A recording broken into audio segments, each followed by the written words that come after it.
नमस्कार, मी रेहान शकील नदाब.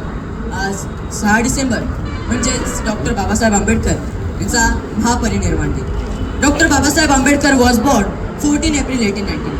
Babasaheb was Indian Jewish politician, philosopher, historian and economist. A revivalist for Buddhism in India. He inspired the modern Buddhist movement, independent India's first law minister. He was principal architect of Constitution of India. Born in poor Mahar family. सर्वांना प्रश्न पडला असेल, आज 6 डिसेंबर आहे खरं, पण रेहान इंग्रजीमधून का बोलतो?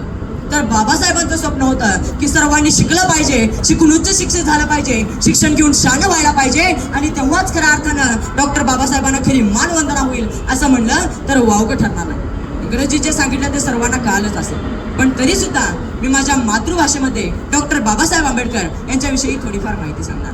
अस्पृश्यांचे पुढारी आणि राज्यघटनेचे शिल्पकार डॉक्टर बाबासाहेब आंबेडकर यांचा जन्म 14 एप्रिल 1891 रोजी मध्य प्रदेशमधील महू या गावात झाला. त्यांचं सुरुवातीचे शिक्षण सातारा मुंबई येथे झाले.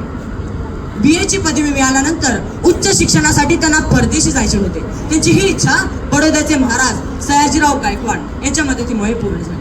भीमराव अमेरिकेत गेले व तिथे कोलंबिया विद्यापीठात त्यांनी MA व PhD या पदव्या मिळवल्या. अमेरिकेहून परत आल्यावर त्यांनी काही दिवस बडोदा संस्थानातच नोकरी केली. आपल्या कोल्हापूरच्या मातीला देखील बाबासाहेबांचा चरणस्पर्श झालाय. छत्रपती शाहू महाराजांच्या मदतीने ते इंग्लंडला गेले. तिथे द प्रॉब्लेम ऑफ रुपी हा अभ्यासपूर्ण निबंध लिहून लंडन विद्यापीठामध्ये DSc ही पदवी जी विशेष पदवी मानली जाते ती संपादन केली. नंतर ते बॅरिस्टर झाले.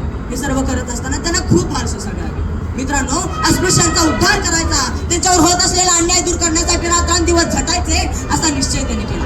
पण यासाठी काय करावे? यासाठी त्यांनी काही वृत्तपत्र सुरू केली. यामध्ये प्रामुख्याने मुखनायक, बहिष्कृत भारत, जनता, समता आणि प्रबुद्ध भारत ही वर्तमानपत्र होती. याच्याच माध्यमातून त्यांनी अस्पृश्य समाजाला हक्काची जाणीव करून दिली आणि प्रखर अशी 2 सत्याग्रह केले. मार्च 1927 मध्ये त्यांनी महाड येथील चौदार पाणी भरण्याचा सत्याग्रह केला. तर मार्च 1930 मध्ये नाशिकच्या राम मंदिरात प्रवेश करण्याचा सत्याग्रह केला.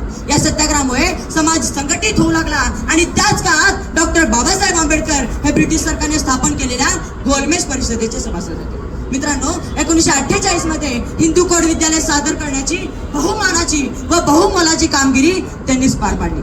अहो मित्रांनो, मला अभिमानाने सांगावंसं वाटतं की आपल्या भारताची राज्यघटना तयार करण्याची अतिशय महत्वाची जबाबदारी कायदे पंडित आणि गाडे अभ्यासक असलेल्या विद्वान माझ्या बाबासाहेबांवर सोपवण्यात आली. आणि शेवटी जाता जाता एवढेच सांगेन, रस्त्यामधले खड्डे ठरलेले, टक्के डोंबे ठरलेले, ऊन वारं वादळ पावसी सगळी तुमचं ठरलेली, ही सगळी तुमचं सोसणं ज्याला जमतं असं का